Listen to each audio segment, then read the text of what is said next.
tornadoes, at most they might be 100 yards wide on the surface, something like that.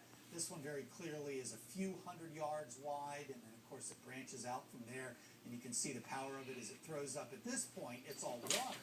It throws up quite a bit of water and spray in its wake, and as it moves along, and then of course once it came on shore, it did the damage. A typical waterspout, dozens of feet and at most 100 yards is all they last once they hit and get that friction going. The friction starts to slow things down. There's not as much of an inflow into the storm, and they die out. But as you can see, this is just another vantage point as the storm, as it came pretty close to the Hampton Yacht Basin.